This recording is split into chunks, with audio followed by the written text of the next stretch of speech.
Why do some people feel more understood by a dog than by another human being? Why does the quiet purr of a cat soothe anxiety that therapy sometimes cannot touch? And what does it mean when someone says, "I trust animals more than people"? This is not sentimentality, it is psychology. The love of pets reveals something profound about attachment, identity, and the architecture of the human mind. From an evolutionary perspective, humans are a profoundly social species. Our nervous systems are designed for attachment. We regulate stress through connection. Heart rates synchronize, cortisol levels drop, and the brain releases oxytocin in the presence of trusted others. For many pet lovers, an animal becomes one of those trusted others. The bond is not imaginary, it is biologically measurable. Studies using brain imaging show that when people look at their own pets, reward circuits activate in patterns strikingly similar to those seen in parent-child relationships. This tells us something critical. The human brain does not sharply distinguish between species when it comes to attachment. Instead, it responds to cues of safety, responsiveness, and emotional availability. A dog who waits by the door, a cat who curls against your chest. These behaviors signal attunement.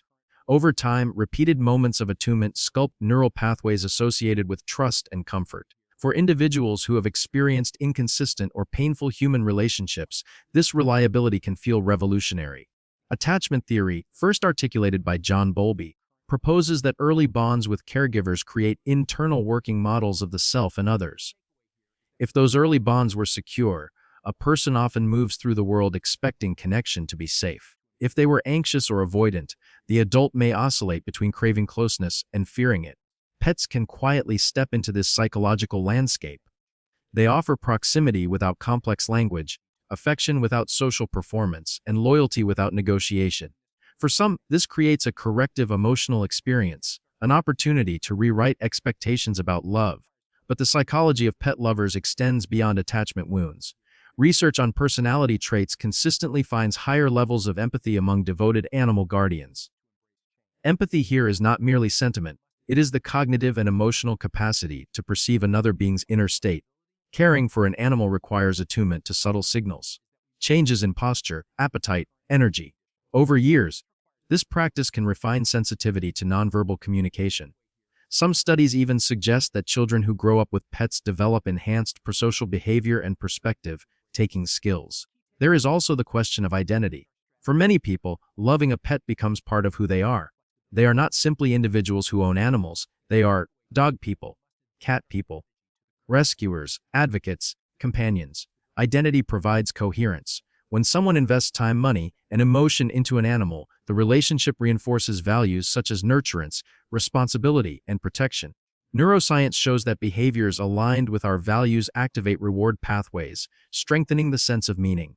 In this way, pets do not just receive love, they help organize it. Yet there is a quieter dimension that often goes unnoticed. Animals offer a form of presence that is largely free from judgment. In a culture saturated with evaluation, social media metrics, performance reviews, unspoken comparisons, this absence is psychologically powerful. To sit beside a creature who does not care about your income, appearance, or status can feel like relief. That relief lowers defensiveness. When defensiveness drops, authenticity rises. People may speak more freely to a pet than to a partner or friend, not because the animal understands language, but because it offers unconditional regard. This dynamic can become a private sanctuary in an overstimulated world.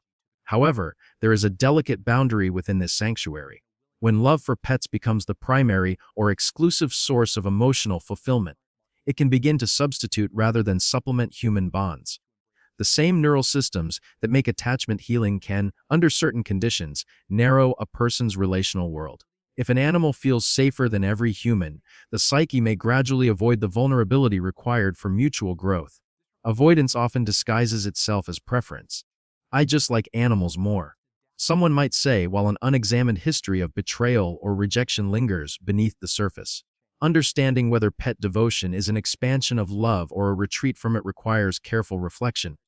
It asks us to examine not only how we treat our animals, but how we experience closeness with people.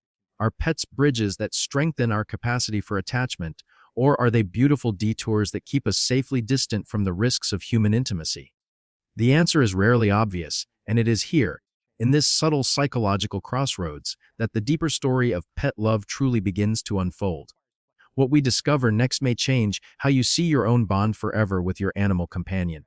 Consider a clinical case. I once encountered a high-achieving attorney in her 40s who described herself as deeply bonded to her two rescue dogs but emotionally unavailable in romantic relationships. She had grown up with a volatile parent whose affection was conditional. Praise arrived when she excelled. Distance followed minor mistakes. As an adult, she found herself tense during conflict with partners, interpreting disagreement as impending abandonment. Yet with her dogs, she felt calm. They greeted her every evening with enthusiasm, regardless of her performance that day. Over time, her nervous system associated home and the dogs with unconditional stability. Romantic partners, by contrast, activated old relational alarms. In therapy, we mapped this pattern. The dogs were not the problem. They were, in fact, stabilizers. The deeper issue was that her brain had learned to equate human intimacy with evaluation. Loving her pets felt safe because it did not trigger the historical script of conditional approval. This distinction is crucial. Sometimes pet devotion is not avoidance, it is compensation for an attachment system that was never fully soothed. Psychological experiments illuminate this mechanism. In one study examining social buffering, participants exposed to a mild stressor, such as anticipating public speaking, showed lower physiological stress responses when accompanied by a trusted animal compared to when accompanied by a stranger. The presence of the animal reduced cortisol more effectively. Why? Because animals do not introduce complex social judgment. The human mind is exquisitely sensitive to status dynamics. Even subtle cues, facial microexpressions, tone shifts, can activate self-monitoring. With pets, that evaluative layer is largely absent. The brain relaxes its guard. This relaxation can create a feedback loop. The calmer someone feels with their pet, the more they seek that state. The more they seek it, the more entrenched the association becomes. Over time, the individual may unconsciously compare the effortless comfort of animal companionship with the demanding reciprocity of human relationships.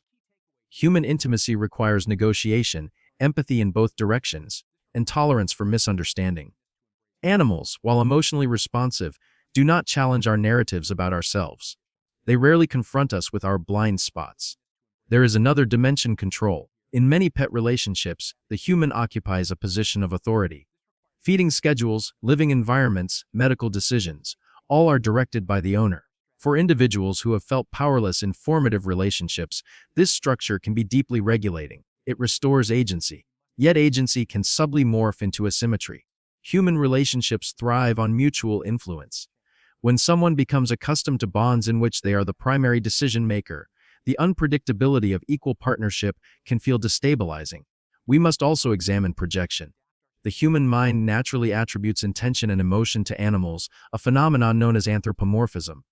While this can enhance empathy, it can also serve as a canvas for unmet needs. A person who longs to feel indispensable may interpret their pet's dependency as proof of unique worth. Someone who fears rejection may perceive unwavering devotion in routine behaviors. Projection is not delusion, it is meaning-making. But when projections go unexamined, they can blur the line between the animal's authentic nature and the owner's psychological script. None of this diminishes the legitimacy of pet love. On the contrary, it underscores its complexity.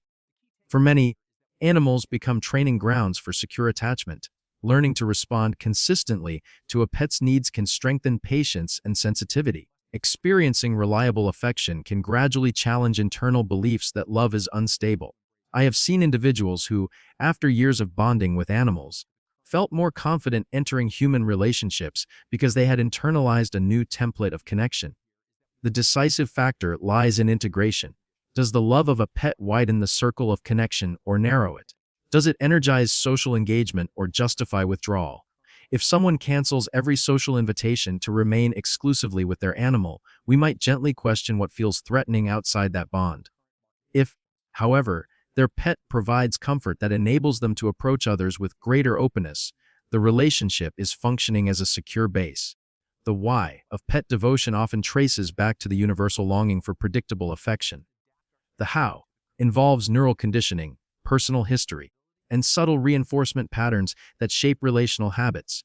When we bring these elements into awareness, the bond with a pet becomes less of a mystery and more of a mirror, reflecting both our strengths and our vulnerabilities. And yet, even with this understanding, one question remains. How can we ensure that our love for animals becomes a catalyst for deeper human connection rather than a refuge from it? In the final part, I will reveal the quiet psychological principle and the practical shift that transforms pet devotion into one of the most powerful tools for emotional growth. The quiet psychological principle that transforms pet devotion into emotional growth is this: use the bond as a bridge, not a bunker. A bridge connects you to wider landscapes. A bunker protects you from perceived threat. The same relationship with an animal can serve either function, depending on awareness. The difference lies not in how much you love your pet, but in how consciously you integrate that love into the rest of your relational world. Let us make this practical. Action Step 1: identify the emotional function your pet serves. Ask yourself with radical honesty, what does my pet give me that feels scarce elsewhere? Is it consistency, physical affection, non-judgmental presence, a sense of being needed? When you name the function, you uncover the psychological need beneath it. For example, if your dog provides unwavering enthusiasm at the end of each day, perhaps what you crave is appreciation. If your cat's quiet companionship soothes you, perhaps you long for peaceful co-regulation rather than intense conversation. Clarity transforms unconscious dependence into conscious understanding. Action Step 2: practice transference in reverse. We often project human qualities onto animals. Instead, begin transferring the emotional skills you practice with your pet toward people. Notice how patient you are when your animal is anxious. Observe how gently you correct behavior, how consistently you show up, how readily you forgive. These are relational competencies. They are not limited to cross-species bonds. Intentionally apply that same steadiness to a partner, friend, or family member. When irritation arises, ask yourself, how would I respond if this vulnerability belonged to my pet? This reframing can soften defensiveness and strengthen empathy. Action Step 3: expand, don't replace. If you notice that your pet has become your primary or exclusive source of comfort, treat that awareness not as guilt, but as data. Begin expanding your relational circle in manageable increments. This does not require dramatic social reinvention. It might mean sharing more openly with one trusted person, joining a small group aligned with your interests, or allowing yourself to stay present during mild relational discomfort instead of retreating. Your pet remains a secure base, but no longer the only one. In attachment terms, you are increasing your network of safety. Action Step 4: tolerate mutuality. Animals depend on us, but they do not challenge our identity in complex ways. Humans do. They disagree, misunderstand, and reflect aspects of us we may not see. Rather than interpreting this friction as evidence that human relationships are inferior, view it as developmental resistance, the very pressure that builds emotional strength. Mutuality requires vulnerability. It asks you not only to give care, but to receive feedback. When you allow yourself to remain open during these moments, you are rewiring old patterns that equated intimacy with danger. Now here is the deeper secret. The love you feel for your pet is evidence of your capacity for attachment. It proves that your nervous system can bond, protect, nurture, and commit. Many people quietly fear they are incapable of real closeness because past relationships fractured their trust. Yet every time you wake early for a veterinary appointment, every time you adjust your schedule for a walk, every time you feel genuine concern for your animal's well-being, you are demonstrating relational depth. The issue is not whether you can love. The issue is where and how you allow that love to flow. When pet devotion becomes a bridge, something remarkable happens. The security you experience at home begins to generalize. The oxytocin pathways activated by affectionate touch make it easier to approach human connection with less vigilance. The patience you cultivate transfers into conflict resolution. The identity you build as a caregiver evolves into a broader self-concept. I am someone who can sustain healthy bonds. Your pet becomes not a retreat from humanity, but a training ground for it, and perhaps most importantly, you stop framing the question as animals versus people. Love is not a limited resource. The psyche is expansive when fear is reduced. The more securely you attach in one domain, the more confidence you gain in others, provided you remain intentional. So here is your invitation. Over the next week, observe your interactions with your pet as if you are studying your own mind. Notice the tenderness, the rituals, the micro moments of connection.